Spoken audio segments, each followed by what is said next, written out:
Alors, bonsoir tout le monde. Je m'entends en écho, c'est normal? Ah, d'accord. Alors, bonsoir tout le monde à la maison et ici en présence. Bienvenue à cette assemblée de consultation publique pour faire la présentation du projet de règlement numéro 2023-1250. Madame Josée Banville, directrice de l'aménagement du territoire et de l'urbanisme, nous en fait présentation. Je vous laisse la parole. Donc, bonsoir tout le monde.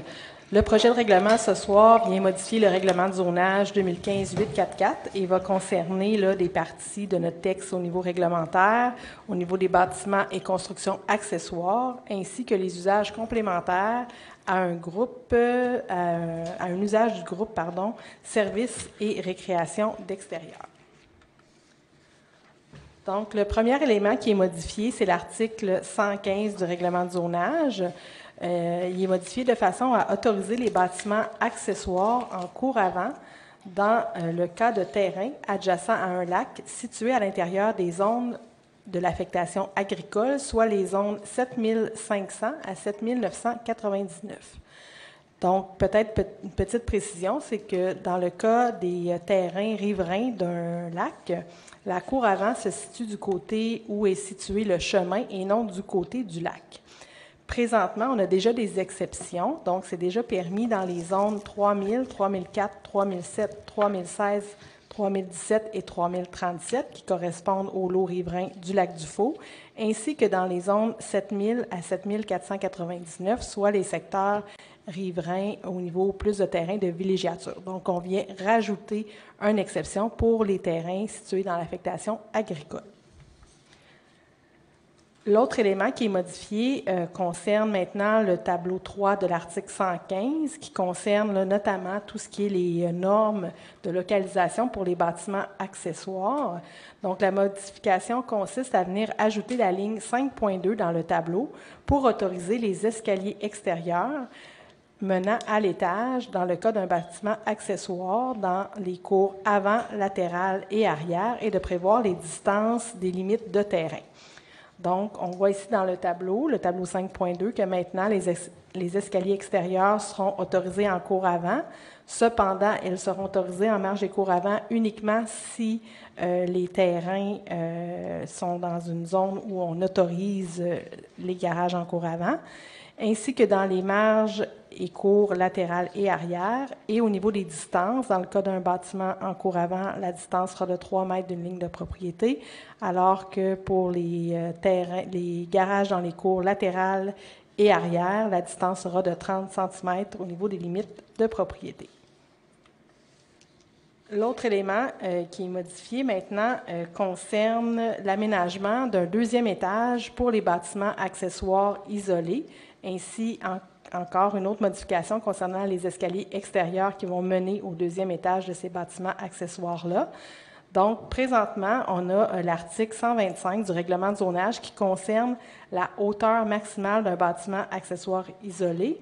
Et dans cet article-là, il y avait certains alinéas, donc certaines parties de l'article du règlement, soit les alinéas 2 et 4, qu'on va venir supprimer, en fait, parce que ces articles-là, de la façon qu'ils étaient libellés, ça l'empêchait de faire un deuxième étage au niveau des bâtiments accessoires. Donc, on va venir enlever l'alinéa qui était indiqué qu'un tel bâtiment peut être équipé d'un grenier dans des combles ou une mezzanine, mais il ne peut en aucun cas être constitué de 2 étages ou plus. Donc, on va venir éliminer cette notion-là. Et on va venir aussi enlever la partie du texte qui est écrit que pour les bâtiments accessoires reliés à un usage du groupe d'usage habitation seulement, un escalier extérieur permettant d'atteindre l'étage d'un bâtiment accessoire est prohibé. Donc, en éliminant ces 2 éléments-là, on va maintenant permettre le deuxième étage au niveau des bâtiments accessoires. Notons qu'on va quand même conserver les hauteurs maximales. Donc, les hauteurs maximales des bâtiments accessoires, ça varie de 6,1 mètres à 7,5 mètres selon la zone où la propriété est située. Au niveau du deuxième étage, pourquoi le Conseil vient permettre le deuxième étage au niveau des bâtiments accessoires? C'est surtout pour objectif là, de créer des pièces, soit d'agrément, pour exemple, avoir un atelier, une salle de rangement, une salle d'entraînement. Donc, vraiment une pièce qu'on peut utiliser. Ensuite de ça, l'autre modification, vient préciser les conditions pour permettre l'aménagement du deuxième étage au niveau des bâtiments accessoires. Donc, on va venir ajouter l'article 125.1 qui va se lire comme suit. 125.1, dispositions spécifiques à l'aménagement d'un deuxième étage à l'intérieur de bâtiments accessoires isolés. L'aménagement d'un deuxième étage à l'intérieur de bâtiments accessoires isolés est autorisé si la pente du toit est supérieure ou égale à 4,12. Et également, un escalier extérieur permettant d'atteindre l'étage doit respecter les articles 115 et 115.1 du règlement de zonage. Donc, il est à noter, comme je viens de préciser, que c'est vraiment pour des pièces d'agrément, le deuxième étage, et que l'article 119 qui interdit la création quand même de logements au niveau du deuxième étage demeure valide. Donc, le Conseil ne s'est pas encore prononcé sur cette option-là. Ça va être quelque chose qu'on va étudier là, dans les prochains mois. Mais pour le moment, c'est surtout pouvoir utiliser comme pièce au niveau plus accessoire. Finalement, l'autre modification concerne les usages complémentaires au niveau des usages du groupe service et du groupe récréation d'extérieur.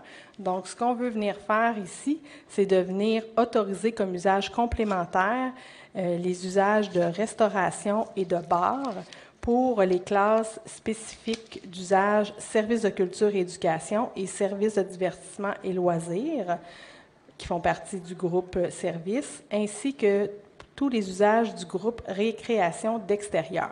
Donc, en faisant cette modification-là, on va venir régulariser quelques situations existantes, là, notamment au niveau par exemple, du bistrot qui se trouve à l'UQAT, qui est dans un lieu d'enseignement, dans les salles de curling, par exemple, ou dans un centre de ski, où parfois il y a des activités là, de restauration ou de bar qui peuvent se produire. Donc, on vient régulariser ces situations-là.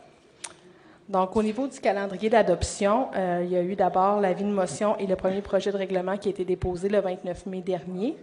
Par la suite, l'avis public de consultation a été publié dans le journal le 7 juin. Maintenant, ce soir, on est à l'étape de l'Assemblée publique de consultation et il pourrait y avoir également ce soir l'adoption du second projet de règlement. Par la suite, le 28 juin, il y aurait la publication d'un second avis pour les personnes habiles à voter, puisque le projet contient des dispositions susceptibles d'approbation référendaire. Et on aurait l'adoption finale du règlement le 10 juillet pour une entrée en vigueur le 18 août. Alors, est-ce qu'il y a des questions en lien avec le projet de règlement de modification du règlement de zonage qui vient d'être présenté? Sinon, on poursuit les étapes. Merci. Merci beaucoup, Mme Banville. Donc, est-ce qu'on poursuit tout de suite pour...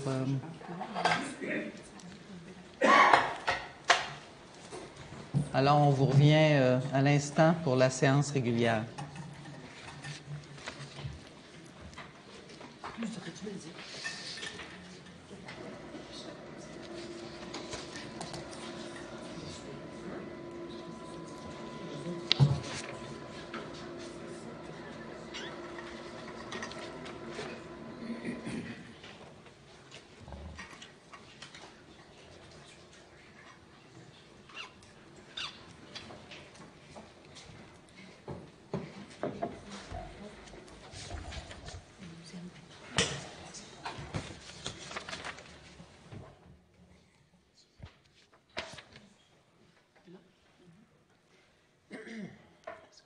On n'a pas besoin de fermer ces rideaux-là, ça ne dérange pas.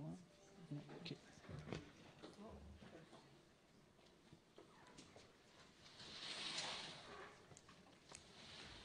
On y va?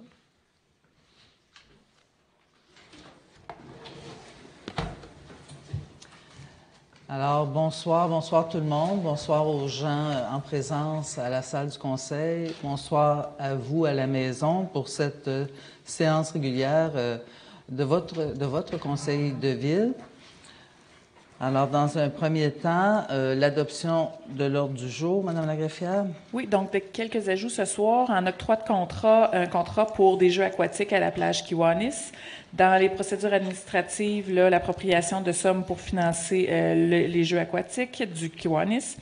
En avis de motion, un nouveau règlement de zonage qui pourra être décrit plus tard dans la réunion. Et dans l'adoption des règlements suite à la consultation publique, donc l'adoption du second projet du règlement 2023-1250, ainsi que le projet de règlement pour lequel l'avis de motion sera donné. Merci beaucoup. Proposeur. J'en fais la proposition, Daniel Camden. Et je l'appuie, Sébastien Côté. Merci beaucoup. En deux, l'approbation du procès-verbal de notre séance du 12 juin dernier, avec dispense de lecture. J'en fais la proposition, Réal Beauchamp. Et je l'appuie, Guillaume Beaulieu. Merci beaucoup. En trois, au niveau des dossiers, du suivi des dossiers politiques, rapidement, dans le dossier de la Fondrium, vous rappelez que se tiendra demain, mardi, le 20 juin à 19h, au Centre des congrès, une assemblée publique d'information. Seront présents avec nous Mme Guylaine Marcoux, qui est coordonnatrice à l'action gouvernementale au ministère des Affaires municipales et de l'Habitation, Mme Joanne Jean, présidente du nouveau comité de vigie indépendant, M. Louis Imbeau, doyen à la recherche et à la création à l'UQAT pour l'Observatoire de recherche, M. Daniel Proulx, professionnel en santé environnementale à la direction de la santé publique. Et nous allons profiter de cette rencontre pour faire, bien sûr, les membres du conseil et de la direction seront présents. Nous profiterons de cette rencontre pour faire une mise à jour complète d'où nous en sommes rendus dans le dossier. Alors, je vous invite vraiment à y participer en grand nombre. Et la soirée va aussi être diffusée sur la page Facebook, en direct sur la page Facebook de la Ville. Alors, c'est une invitation demain, 20 juin à 19h, au Centre des congrès. Un petit mot au niveau des feux de forêt. Alors, le ministère des Ressources naturelles et des Forêts a réitéré l'interdiction de circuler en forêt depuis ce midi. Ça s'applique aussi au territoire de la ville de Rouyn-Noranda. Alors, cette interdiction préventive est nécessaire considérant le niveau d'inflammabilité actuellement très élevé qui pourrait passer à un niveau extrême dans les prochains jours. Cette décision a été prise de manière préventive vu les faibles précipitations reçues au cours des derniers jours et des faibles précipitations annoncées aussi. Nous comptons sur votre collaboration. Il faut absolument éviter d'aller en forêt, peu importe le motif. Je vous rappelle qu'il est toujours interdit de faire des feux, que ce soit à ciel ouvert ou avec un foyer par étincelle, ainsi que des feux d'artifice. Cette interdiction sera très fortement en vigueur la fin de semaine prochaine à l'occasion de la fête nationale. Pour plusieurs d'entre nous, la fête nationale rime avec feu de joie, mais cette année, nous devrons faire différemment, considérant les risques de causer des incendies qui seront beaucoup trop élevés. Alors, s'il vous plaît, aucun feu de joie, aucun feu d'artifice, en cette période de festivité. Soyons prudents parce qu'on a un territoire et des gens à protéger. Les équipes du service d'incendie de la Ville patrouilleront tout le territoire pour faire respecter ces interdictions-là. Et j'en profite pour les remercier de leur travail colossal en cette période vraiment cruciale. Alors, je compte sur vous. Un petit mot au niveau du centre aquatique. Comme vous l'avez sûrement entendu dans les médias la semaine dernière, la seule soumission que nous avons reçue pour la construction du centre aquatique s'élève à 60,8 millions, soit 2 fois plus que les dernières estimations et près de 3 fois plus que le budget initial. Donc, ce que je peux dire, c'est que ce projet-là demeure une priorité pour le conseil municipal. On a vraiment besoin de cette infrastructure-là, sauf que là, il y a des analyses. Nos équipes sont présentement en train justement d'analyser à fond la situation et on vous promet de vous tenir informés de l'évolution de ce dossier. Alors, pour moi, ça fait le tour au niveau des suivis des dossiers politiques. Alors, en 4, nous en sommes rendus aux demandes des citoyens. Si vous êtes dans la salle et vous souhaitez vous adresser au Conseil, je vous invite à vous avancer. Bonjour, je m'appelle Samuel Touchette, j'habite au 498 Murdoch. Juste un instant, est-ce qu'on entend bien? Oui? D'accord. Premièrement, je veux vous dire merci pour les fleurs sauvages sur la Murdoch, puis merci de ne pas vous faire avoir par les entrepreneurs qui essaient de vous charger 3 fois le prix pour le centre aquatique. Moi, je milite contre la pollution de la fonderie Arm, puis je me sens très fâché. Puis la dernière fois que j'ai eu l'occasion de venir à votre assemblée, ça a été coupé parce qu'il y a une personne qui a sacré. Mais j'avoue qu'il était intense, mais c'est plate parce que moi, je n'ai pas pu passer et ça aurait pu continuer, je pense. Aussi, je veux dire que Glencore, c'est une des plus grandes puissances mondiales. Ils possèdent quasiment la moitié du blé sur Terre. Genre, c'est nos maîtres. Moi, je me sens en tabarnak, puis on a le droit d'être en tabarnak. Puis c'est normal qu'il y ait du monde qui vienne sacrer. C'est fou qu'il y ait personne qui renverse des chars puis qui brûle toute la ville, là. Le monde devrait être bien plus fâché que ça. C'est ça que je voulais dire. En gros. Merci, M. Pichette. Bonne soirée. Merci. Bonne je dois soirée. partir, on se reprend une prochaine fois. Bonne soirée, M. Pichette. Touchette? Touchette, excusez.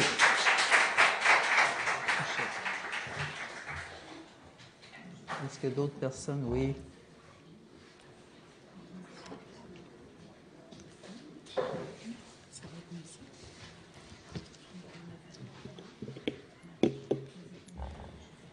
Bonsoir. Bonsoir à vous tous. On est ici ce soir pour vous remettre cette magnifique chaise des générations. Les chaises de génération, en fait, c'est un projet qui est d'envergure provinciale, qui est porté par Maroufront. À venir jusqu'à maintenant, il y a plus de 50 municipalités qui ont la leur. Là. Pour la petite historique, en fait, l'idée est venue du maire de Québec, Bruno Marchand, j'allais dire autre chose, Bruno Marchand, qui a, quand il a été assermenté, il a placé une chaise autour de la table de décision, puis il a dit à ses élus, cette chaise-là, elle doit agir comme un phare puis nous rappeler pourquoi on est ici. Non seulement cette chaise-là, elle incarne les revendications fortes de Maroufront qui demandent à tous les paliers de gouvernement de passer chacune de leurs décisions au crible des impacts qu'ils vont avoir sur l'environnement puis sur les générations futures, mais elle représente aussi de façon symbolique, quand elle est placée autour des tables de décision, la voix des enfants. C'est ce qu'on vous propose, là, on vous l'offre. Puis c'est ça, il faut se rappeler que nos enfants, ils n'ont pas encore le droit de voter, mais il serait vraiment important qu'on leur offre la possibilité d'exprimer leurs attentes, qu'on leur accorde le pouvoir d'influencer nos structures démocratiques, ne serait-ce que pour leur donner un peu confiance là, en le futur. Ce soir, on aurait souhaité qu'il y ait beaucoup plus d'enfants, mais il y en a quelques-uns, mais là, vous comprendrez que c'est 8 heures, le conseil municipal, c'est un peu tard, mais puis les enfants qui ont participé, ils sont plus jeunes, puis il n'y avait pas la possibilité d'y être. Ce sera peut-être partie remise. Puis on vit, c'est ça, à une époque qui est marquée par les changements climatiques, par l'effondrement de la biodiversité, par le pillage de nos écosystèmes qui sont déjà fragilisés. Puis on convient que les enjeux ils sont énormes, mais on pense aussi que le courage de nos élus doit être aussi immense pour utiliser tout ce qui est en votre pouvoir. Puis là, quand je parle de pouvoir réel, mais aussi de pouvoir symbolique pour que nos enfants aient un avenir habitable. C'est difficile de passer sous silence les enjeux vécus ici à Rouyn-Noranda en lien avec la qualité de l'air et des sols. Il faut se souvenir que la nouvelle autorisation de polluer qui est accordée à Glencore, Fonderie Arm, elle ne permettra pas avant 4 ans que des améliorations considérables soient observées en ce qui a trait à la qualité de l'air. Depuis le printemps, bien, le droit à l'environnement sain, c'est un droit qui est reconnu dans le droit canadien. Puis tristement, bien, Rouyn-Noranda, bien, c'est un bon exemple d'injustice environnementale au Canada. On souhaite que cette chaise vous rappelle dans chacune de vos décisions, dans chacune de vos planifications, dans chacune de vos prises de position, que l'intérêt des générations futures, mais elle soit priorisée à l'intérêt purement économique des grosses corporations.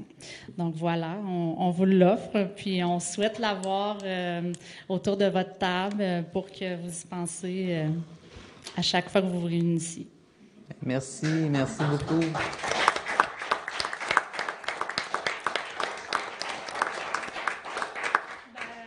Je peux juste ajouter, je pense que tout l'essentiel a été dit, mais je peux juste ajouter qu'il y a une artiste, les enfants ont participé en tenant compte de ce qui est précieux pour eux au niveau de la nature, de l'environnement. Puis on essaie de transformer ce qui est pas mal moins beau dans notre ville en quelque chose d'un peu plus joyeux puis créatif. Puis on espère que le message passe, tout simplement. Bien, merci beaucoup. Sachez...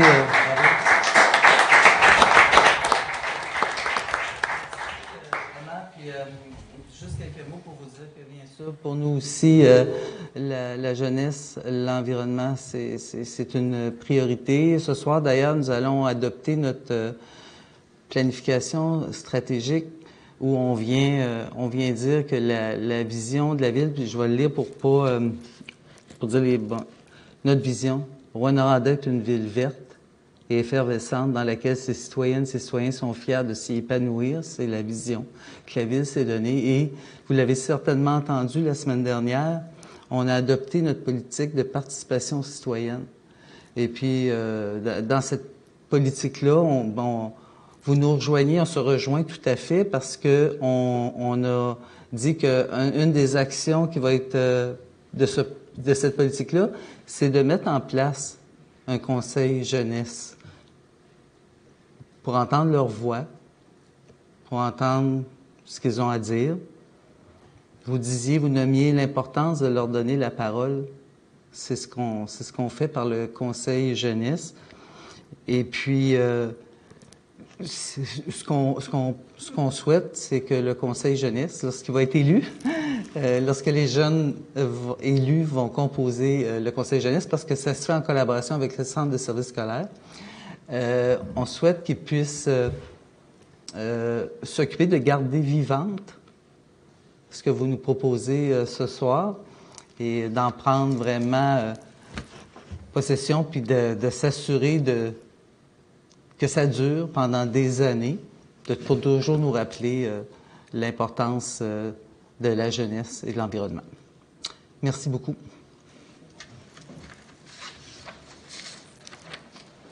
Est-ce que d'autres citoyennes souhaitent s'adresser au Conseil?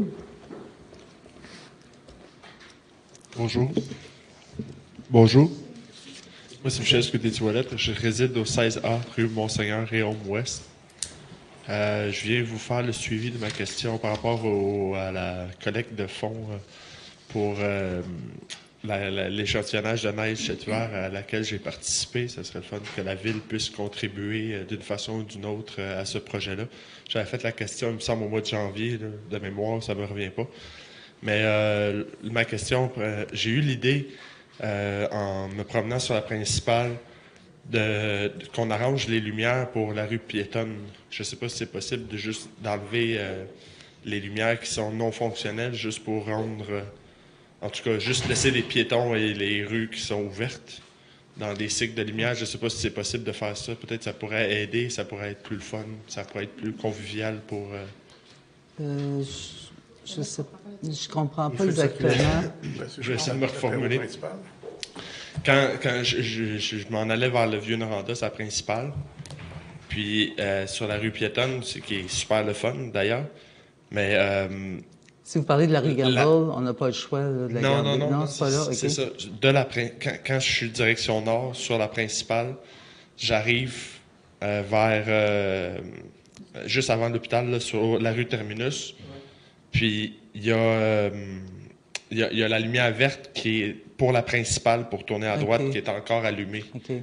Fait que pour l'été, je sais pas, juste changer le cycle des lumières si c'est possible, puis le remettre, ça pourrait dynamiser On en prend note. Merci du commentaire. On va valider ça, Monsieur Chevalier.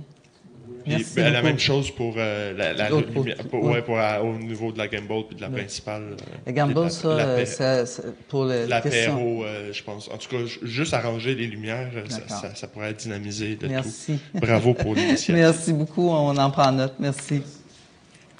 Est-ce que d'autres citoyens souhaitent s'adresser au Conseil?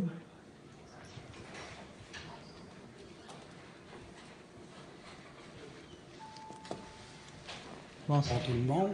Bonsoir. Vous m'entendez bien? Oui, vous êtes monsieur? Ouais, c'est la première fois, fait que je suis peut-être un peu... Bienvenue. merci. Vous êtes monsieur? Merci. Je pense qu'il faut que je m'identifie, que je donne mon adresse. Oui. Denis Trudel, 1135 du Jardin. Je vais essayer de faire honneur à M. Beauchamp qui m'a déjà montré à m'exprimer en public. Là, je te surveille. On était jeunes. Oui. C'est un peu une question technique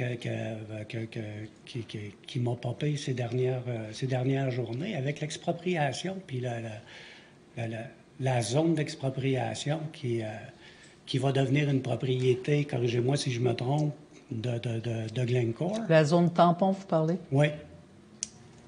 Ça appartiendra plus à la ville. Là, est-ce que vous êtes là demain à la rencontre? Ce que je disais en début de rencontre, c'est que demain soir, il y a une rencontre publique d'information à 19h au Centre des congrès. On invite tout le monde.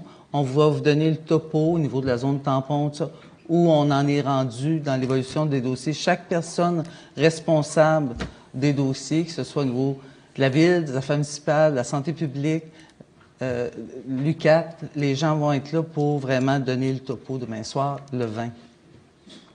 OK. Mais techniquement, de ce que j'en comprends, si on exproprie les gens, c'est parce que... On ne parle pas d'expropriation. On parle pas d'expropriation nécessairement, là, excusez mes termes. Là, je ne choisis pas nécessairement les bons termes techniques selon l'évolution de la situation. Là.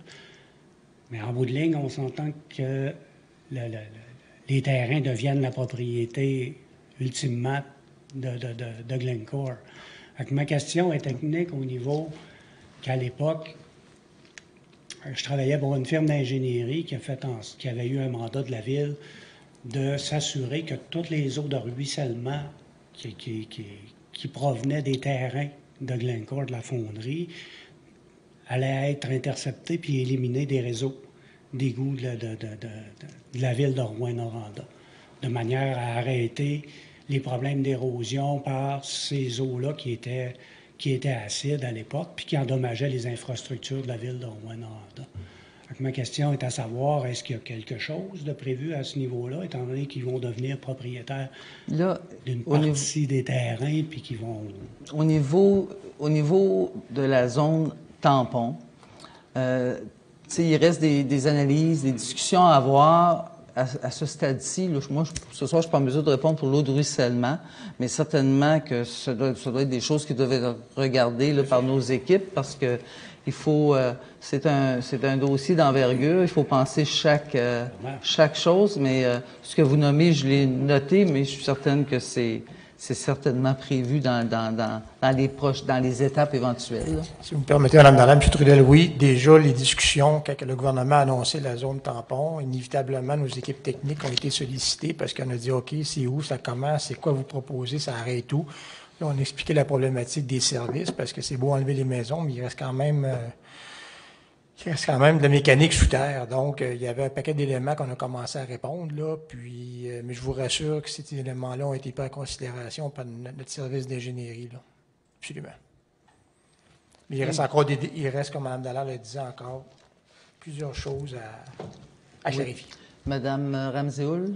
Bien, au-delà même de la zone tampon puis de l'incertitude qu'il y a au niveau de la propriété ou quoi que ce soit de la zone tampon, même les eaux de ruissellement au niveau de tout le bassin versant c'est une priorité qui a été identifiée par le comité projet de la COSISCO. Donc, vraiment, au niveau du bassin versant du lac COSISCO, c'est quand même quelque chose qui a été regardé. Puis là, je parle pas des infrastructures de la fonderie ou de la propriété de la zone tampon, mais vraiment de l'ensemble du bassin versant de la COSISCO. C'est quelque chose qui est regardé aussi parce que c'est un des apports en contaminants principal qu'il y a, là, c'est les eaux de ruissellement. Donc, ça aussi, c'est des actions prioritaires qui sont ciblées même avec ces comités-là. Ça peut compléter. Je ne veux pas trop rentrer dans le côté technique non plus. Non. C'est mon domaine. Là, fait. Puis j'ai participé là, à tout ce qui est assainissement des eaux pour la ville de Rouyn-Noranda, tous les mandats qui ont été faits, à commencer par l'interception et la station d'épuration, là, autant pour les firmes que à mon compte personnel.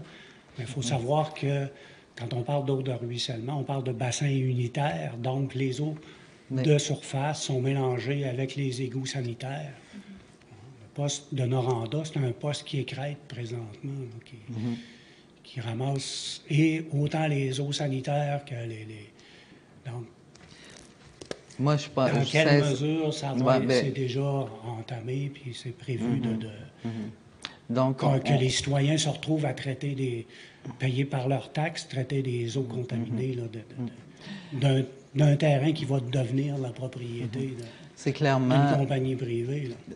Si c'était vrai à l'époque, je ne vois pas pourquoi les mêmes actions seraient pas entreprises. Je vous remercie de vos commentaires. Je vous remercie de vos commentaires puis de nous partager votre préoccupation. Et puis là, on comprend que pour nous aussi, c'est une priorité là, au niveau puis pour le projet du lac COSISCO aussi. Merci de l'ajouter. Mais moi, je vous invite vraiment à venir à la rencontre de demain. Et puis il va y avoir des tables avec des personnes responsables qui vont pouvoir prendre en note votre demande, puis peut-être avoir certains éléments de réponse. Là. Je vous dis ça sous toute réserve. Je ne suis pas connaissante comme vous dans le domaine. Je ne m'attends pas à avoir des réponses nécessaires. Mais non, mais à tout le moins, nommer la préoccupation. Je pense que...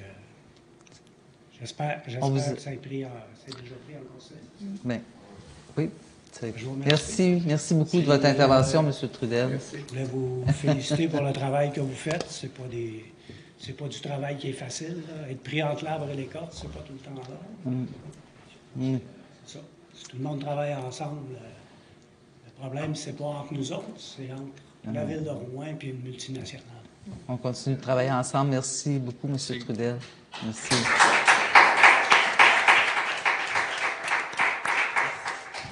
Oui. Bonjour. Alors, Vicky Brazo. Je demeure au 377 rue Poli. Donc, salut Daniel. Moi, je vous ramène un peu en arrière. Donc, la fin de semaine du 3-4 juin, là, au plus fort, dans le fond, des feux de forêt. Quand le matin, je me levais, puis que j'allais sur mon patio, qu'il y avait de la belle cendre sur le patio et sur les meubles. Je sais que vous avez mis en place un comité de communication, je crois, avec la fonderie Glencore. J'aimerais savoir qu'est-ce que la ville elle a fait, puis quelle communication qu'elle a eue avec la fonderie, ne serait-ce que pour savoir si ils ont diminué leurs activités, ralenti leurs activités, considérant que l'industrie forestière elle a été complètement arrêtée, puis considérant que les compagnies minières ont même fermé des corps de travail parce que c'était irrespirable pour les chefs de mine.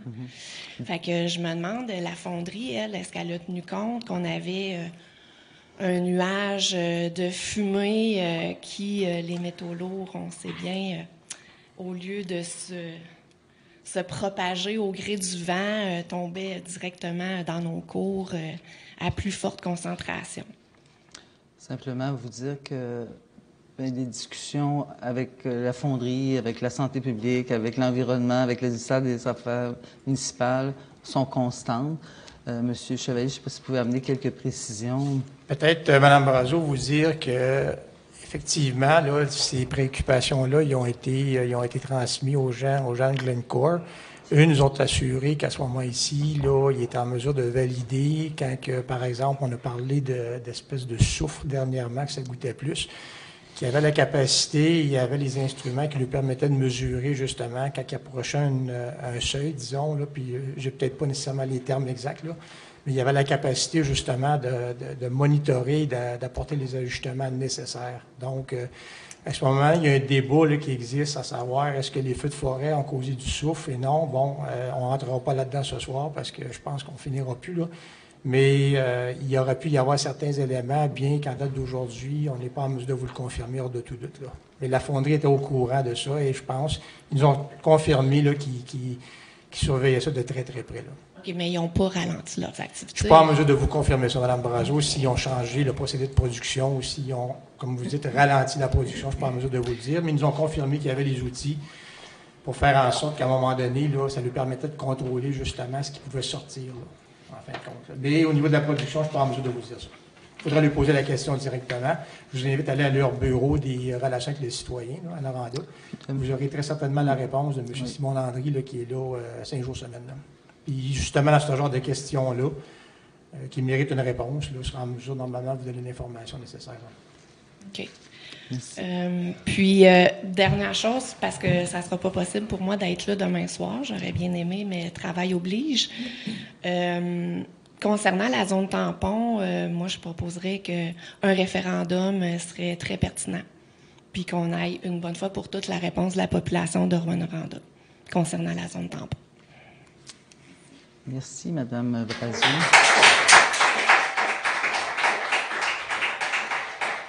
Est-ce que d'autres citoyens et citoyennes souhaitent s'adresser au Conseil? Sinon, M.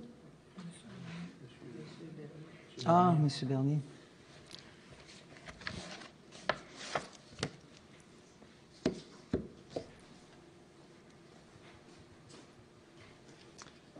Bonjour. Bonsoir. Bernier de Noranda. Bonsoir, M. Bernier. La zone tampon, j'essaie de comprendre comment ça se fait qu'ils ont mis de l'asphalte dans les rues, puis qu'ils vont couvrir ça, la zone tampon, c'est des montagnes de roches, quelque chose qu'ils vont mettre par-dessus. Ça va servir à quoi? J'essaie de voir. Puis à quoi ça va amener la zone tampon? Moi, j'ai 2 propriétés, c'est bord, c'est de la Carter. Mais j'imagine, je ne sais pas si ça va changer quelque chose, la zone tampon. La poussière, elle va tout partout. Votre question? Je sais pas, j'ai de la misère à faire une idée. Là. Pourquoi vous avez fait du pavé lorsque la publicité courait de faire une zone tampon? Ça, si c'était comme à l'article, là, ils ont mis de la roche, là, la roche qui a 100 valeurs. Ils ont fait une montagne de 30 pieds de ça. C'est tout ça qu'ils vont faire. Ils vont mettre ça par-dessus l'asphalte. OK. Non, M. Bernier, je vais vous répondre tout de suite. Premièrement, en ce qui a trait au projet de verdissement qui avait été fait et tout ça, on a reçu les sommes du gouvernement pour procéder au verdissement. Puis ça, c'était avant la décision d'une zone tampon.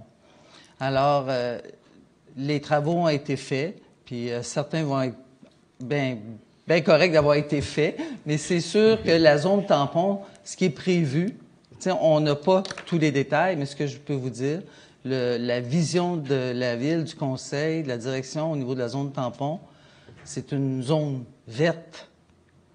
On ne parle pas d'un amoncellement de roches, là. C'est une zone verte. C'est des arbres, c'est de la verdure. Quelle forme exactement ça va prendre? Mais pour nous, c'est vers là, qu'on s'en va. Et ça, la décision a été prise à la fin mars. Et les travaux dont vous parlez étaient précédemment. Soyez assurés que si on avait su qu'il allait avoir une zone tampon, on n'aurait pas fait ces travaux-là nécessairement. En fait, lorsqu'on parlait de la zone tampon, vous n'allez plus... Mais là, ça va être Grincourt qui va bénéficier de ça? Non. Ou il n'y a personne qui va... En tout cas. Puis, un autre point, les maisons, la mentalité du monde disent, on ne viendra pas s'installer à Noranda. Fait que les valeurs des maisons vont sûrement diminuer. Au niveau de la Ville, envisagez-vous de baisser nos taxes? Parce que nos maisons, ils vont se louer moins ou ils vont avoir moins de valeur. En fait, quoi, la mentalité est à ça, là. Je sais pas que ce que vous écoutez, pensez. on pourra se rencontrer, M. Bernier, pour que je vous explique, mais le taux de taxe est le même. Si la valeur fluctue, ben là, le citoyen se trouve à payer moins. Mais pour l'instant, ce n'est pas ce qui est envisagé vraiment. Puis si on pense au comité aussi du Vieux-Noranda, aux gens qui s'impliquent, c'est vraiment de redynamiser, de dynamiser le secteur, de le rendre attractif. Alors, on souhaite que tout ça se réalise. On travaille fort pour ça. D'ailleurs, il y aura des projets éventuellement qui seront annoncés. Mais pour ce qui est de la valeur de la maison, s'il y a un taux de taxe d'appliquer puis que la valeur baisse, bien, nécessairement, ça amène une baisse de la facture. Mais c'est pas ce qui est envisagé. Nous, ce qu'on veut, c'est vraiment un quartier dynamique, attrayant et courtisé. Un autre point que j'ai trouvé hier, justement, je me demande à quoi ça rime. Dans le journal local, pas la frontière. Le citoyen. Puis, je vois l'article qui dit « Traitons les élus municipaux comme du monde ». J'essaie de comprendre qu'est-ce que le comité des élus, qu'est-ce qu'ils ont fait ou qu'est-ce qu'ils n'ont pas fait pour avoir cette réputation-là. Votre question, c'est quoi? C'est que ça marque « Traitons les élus municipaux comme du monde ». Si vous faites référence à la campagne de l'Union... l'Union... Les élus, là, sont-ils pas favorables? Qu'est-ce qui se passe? Pour qu'un journal écrive ça, là, non, mais ça doit être en lien avec la campagne, une publicité de la campagne de l'Union des municipalités du Québec, oui. Parce qu'il y a une campagne vraiment contre l'intimidation, la violence verbale, tout ça, parce que plusieurs élus au Québec ont été victimes de ça, M. Bernier, que ce soit via les médias sociaux, que ce soit de façon différente. Et vraiment, il y a une campagne de l'Union des municipalités du Québec pour lancer un appel que ce n'est pas acceptable. Et si on veut que des gens continuent de nous représenter, puis se présentent, et le goût d'aller en politique municipale, il faut cesser d'agir de cette façon. Pour ma conclusion, moi, le conseil ou ceux qui sont responsables de choses, je pense qu'il y a de la place d'amélioration pour rendre service à la population. Merci beaucoup de votre écoute. Merci. Sachez que...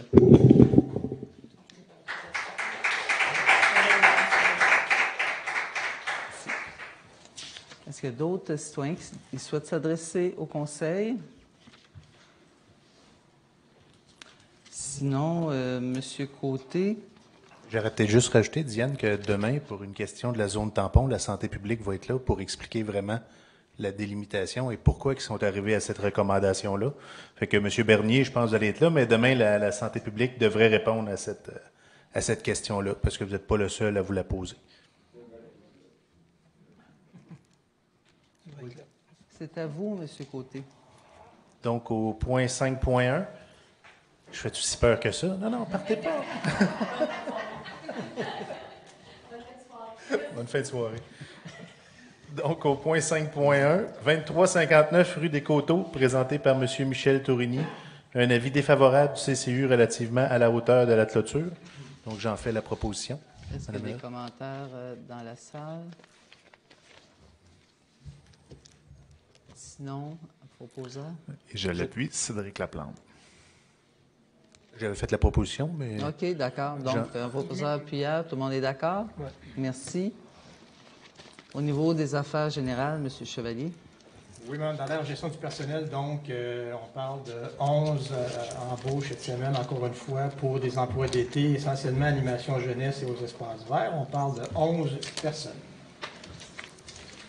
On poursuit maintenant avec l'embauche de Mme Tricia Clément, préposée à la réglementation et vigie de quartier à Destor, dans Lambert, Clérici, Montbrun, Backwaters et Cadillac.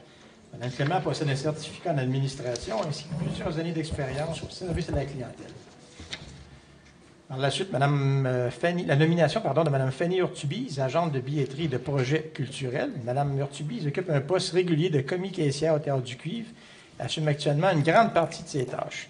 Mme Urtubise travaille à la ville de Rouyn-Noranda depuis le 28 juin 2004. J'en fais la proposition, Daniel Camden. Et je l'appuie, Samuel Ramsey.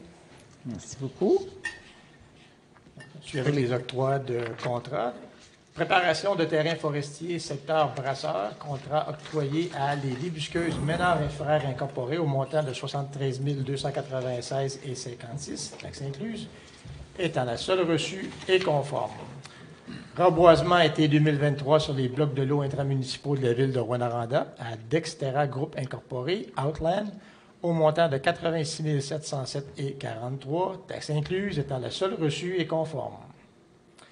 Finalement, jeux aquatiques à la plage Kiwanis à Tessier Récréo Parc Incorporé au montant de 1 340 587,53 taxes incluses, étant la seule reçue et conforme.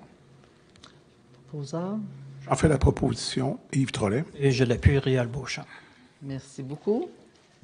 Vente de terrain, vente du lot 6 524 739 au cadastre du Québec, rue Père-Ouest, à gestion Élite SS Incorporée pour un montant de 19 582,50 taxes en su, à des fins d'agrandissement de sa propriété permettant la construction d'un immeuble à 12 logements. Proposeur. J'en fais la proposition, Sébastien Côté. Et je l'appuie, Guillaume Beaulieu. Merci. Finalement, autorisation de signature de l'entente de location d'un espace aérogare entre la ville de Rouyn-Noranda et Location Nord-Ouest. J'en fais la proposition, Daniel Camden. Et je l'appuie, Cédric Laplante. Merci beaucoup. Merci à M. Chevalier. En 7, Mme Ramsey-Houle. Excusez-moi. Oui, je voulais juste prendre une petite 2 minutes pour féliciter tous nos gradués de secondaire 5, École La Source, Iberville, Polymétier aussi, qui sont tous dans leur graduation ces derniers temps. Féliciter pour leurs efforts. J'étais personnellement à la remise de diplôme de l'École La Source samedi dernier. Ça m'a beaucoup touchée de voir autant de beaux jeunes qui sont passés, entre autres à travers 2 années de pandémie, de groupe bulles et de beaucoup de beaux défis quand on est un adolescent quand même. Voir se terminer leur parcours scolaire au secondaire. Alors, je voulais prendre un petit moment pour les féliciter, tout un chacun. Et particulièrement aussi ceux qui recevaient des bourses là, à cette occasion-là. Il y était plusieurs à recevoir des bourses, là, que ce soit pour leurs résultats académiques ou pour leur cheminement scolaire, leur amélioration, leur implication. Donc, bravo à tout le monde. Bravo aussi au personnel enseignant, au personnel administratif de ces écoles-là. Vraiment une belle cérémonie. Merci. On se joint. Oui. Je veux juste compléter parce que, oui, c'est la graduation, mais c'est aussi la période d'examen de fin d'année pour ces jeunes-là. Les examens du ministère secondaire 5, souvent, c'est cette période, cette semaine, avec la chaleur. Je vous souhaite courage puis bonne réussite. Absolument. Bonne réussite. Félicitations pour la graduation. Puis... Un petit ajout au niveau du... j'étais au multimétier, mais c'était vraiment le fun de voir ces futurs gars et femmes de la construction en électricité, puis de voir le nombre d'entrepreneurs qui étaient présents et qui avaient les yeux pétillants à surveiller les jeunes qui se présentaient à la réception de leur grade, puis l'intérêt. Et puis on comprend pourquoi. On a besoin d'eux. Non, très pertinent, merci. Puis j'allais ajouter qu'on n'a pas d'autres rencontres publiques, que déjà nos étudiants seront en vacances. Alors, on leur souhaite aussi une belle période estivale, une belle période de vacances. Merci. Au niveau des demandes d'autorisation d'événements, oui. Je me lance, on en a quelques-unes encore. Preuve, encore une fois, du dynamisme. de nos organisations. Alors, la première est pour les tam-tams de la Maison du Moulon, qui vont avoir lieu le 2 juillet, de 11h à 16h là, à la Maison du Moulon, avec autorisation pour l'événement avec consommation d'alcool sur le site. Je l'ai fait tout en bloc. Oui. Une autorisation aussi pour le Moto Film Fest Abitibi-Témiscamingue qui va avoir lieu du 7 au 9 juillet avec une période de montage de l'événement le 6 juillet. Ça va se tenir à la salle communautaire et au terrain sportif de Cloutier, donc avec demande de permis d'alcool également. Ensuite, la soirée Bluegrass qui va avoir lieu le 14 juillet prochain au club de ski de fond des Vins de 13h à 22h avec encore une fois une demande de permis pour consommation d'alcool. Ensuite, la tournée Pop-Up Underwear qui va avoir lieu le 20 août de 10h à 16h en face de la boutique Elena Art de Vivre, donc ici au centre-ville de Rouyn-Noranda. Et finalement, le grand bazar de Cadillac qui va avoir lieu le 9 septembre à l'aréna de Cadillac entre 9h30 et 17h30 avec une petite période, encore une fois, de montage-démontage la journée même et une fois de plus là, avec permis de consommation d'alcool. Alors, oui? On va juste prendre un petit temps d'arrêt, si vous permettez, si les gens nous voient encore à la maison. On a un petit problème technique, on vous revient dans quelques minutes. Aux gens à la maison, pour ce qui reste de l'ordre du jour de la séance régulière du Conseil, vous n'aurez pas l'image, mais vous allez entendre, comme ça vous aurez l'essentiel des informations. Alors, je vous laisse poursuivre, Mme Ramsey-Hull. En fait, j'avais fait le tour de mes 5 propositions d'événements, alors j'en ferai la proposition. Et je l'appuie, Réal Beauchamp. Merci beaucoup. Donc, on parlait de plusieurs autorisations d'événements. Donc, ça bouge, la période est festive. Bravo aux organisateurs. Au niveau des affaires politiques, ce soir, nous adoptons notre planification stratégique. On est bien heureux d'adopter la planification stratégique. On se souviendra que pour la toute première planification stratégique adaptée qu'on avait adoptée pour 2018-2021, on a eu près de 90% de nos réalisations. Alors, on comprend que cet exercice-là, maintenant, est un incontournable pour la Ville. Il est certain que la qualité de notre environnement, puis particulièrement la qualité de l'air, prend une place prédominante en 2023. Ainsi, toutes les actions qui touchent de près ou de loin l'aménagement d'environnements favorables à la santé de nos citoyens et citoyennes feront l'objet d'une attention particulière. Je le disais tout à l'heure aux gens présents que la vision de la Ville est celle-ci. Rouyn-Noranda est une ville verte et effervescente dans laquelle ses citoyennes et citoyens sont fiers de s'y épanouir.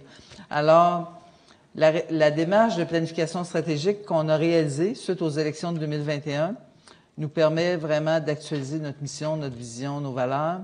Et c'est le fruit d'une belle et grande consultation citoyenne et partenaire qu'on a fait en 2022. Alors ce soir, nous voulons adopter officiellement notre planification stratégique 2023-2027. Alors, un proposeur. En fait la proposition, Guillaume Beaulieu. J'appuie la proposition, Yves Trollet. Merci beaucoup, messieurs. Pour ce qui est de 9.2, demande d'autorisation d'IAM Gold pour effectuer des travaux d'exploration minière dans le rang du parc, on parle du secteur d'Estar. Donc, on donne l'autorisation à IAM Gold Corporation pour des travaux d'exploration minière, incluant de la coupe de ligne d'armes sur les lots 4 820 405, 4 821 234 et 4 821 235 au Cadastre du Québec. Et ce, conditionnellement à ce que toutes les autorisations soient obtenues, bien sûr, et que les travaux de la compagnie respectent l'ensemble des lois et règlements en vigueur, et que la compagnie s'engage à communiquer avec la Ville et les résidents qui pourraient être affectés par ces travaux pour les informer de tout changement. Alors, un proposeur... On fait la proposition, Stéphane Girard. Je l'appuie, Samuel Ramsey-Hull. Alors, pour les gens à la maison, vous nous avez perdu pendant un temps, mais on me dit que tout est revenu. Alors, nous sommes là. Au niveau des procédures administratives, Madame la greffière. Oui, donc tout d'abord, un emprunt au fonds de roulement pour secteur nord d'Estar d'Alembert, Clérici-Montbrun pour la réparation du puits dans le secteur de Montbrun au montant de 20 000 On va y aller, oui. J'en fais la proposition, Stéphane Girard. Merci. Je l'appuie, Sylvie Turgeon.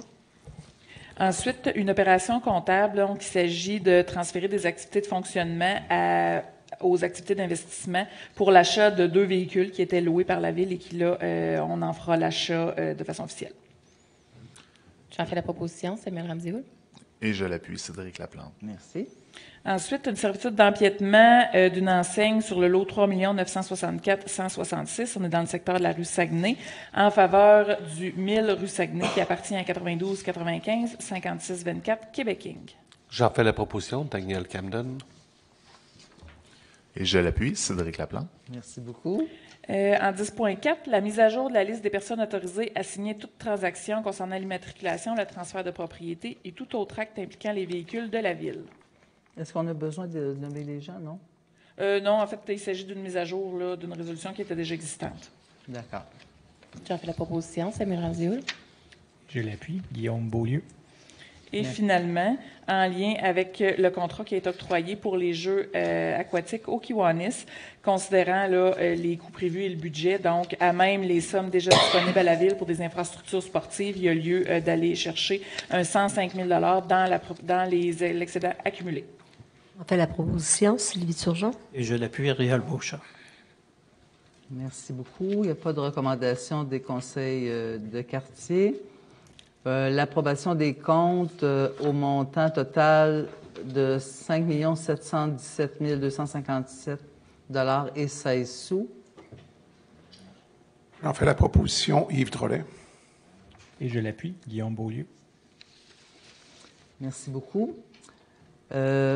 Au niveau des avis de motion, j'aimerais en 13.1 dire quelques mots, Madame la greffière, avant que l'avis de motion soit fait. Ce soir, il y a un avis de motion pour un règlement permettant d'accorder une autorisation pour un projet particulier de construction, de modification ou d'occupation d'un immeuble qu'on appelle les PPC-moi. Alors, les PPC-moi, ce soir, c'est l'avis de motion, mais vous n'avez certainement pas fini d'en entendre parler. C'est un nouvel outil réglementaire qui vise à permettre, sous certaines conditions, puis c'est un processus quand même tout prévu aussi au niveau des affaires municipales, de permettre que la réalisation d'un projet puisse se faire malgré le fait qu'il peut déroger à l'un ou l'autre des règlements d'urbanisme de la Ville, par exemple au niveau du règlement de zonage. Donc, il arrive que le zonage, par exemple, peut freiner ou bloquer certains projets qui pourraient être très pertinents dans un secteur particulier, mais pas à l'ensemble de la zone. Donc, les PPC-moi vont pouvoir donner plus de latitude et de flexibilité. C'est un outil vraiment intéressant pour nos promoteurs, bien sûr, mais aussi ça peut servir à des projets résidentiels, commerciaux, industriels ou institutionnels. Alors, ça nous permet, c'est un outil de développement quand même important. C'est un nouvel outil que la Ville met en place pour soutenir, aider le développement de projets qu'on veut voir apparaître sur notre territoire. Alors, c'est plus flexible, plus adaptable, puis ça permet de respecter le milieu où pourrait s'implanter un projet. Alors, en facilitant aussi l'acceptation de la population du secteur qui est concernée. Alors, c'est un avis de motion ce soir.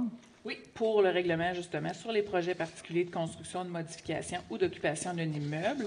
Et celui-ci fera l'objet d'une consultation publique, d'une assemblée de consultation publique le 10 juillet à 19h35. Là, Mme Banville pourra faire la présentation du règlement à ce moment-là. Est-ce qu'on le fait en bloc avec l'autre? On pourrait, oui. Oui. Si vous le souhaitez. Donc, à 13.2, un règlement qui modifie le règlement de zonage 2015-844 pour agrandir la zone 71 vers l'ouest, à même une partie de la zone 2005. On est dans le secteur de la rue Mathieu, près de l'intersection du carrefour giratoire des Vies en direction des Vins.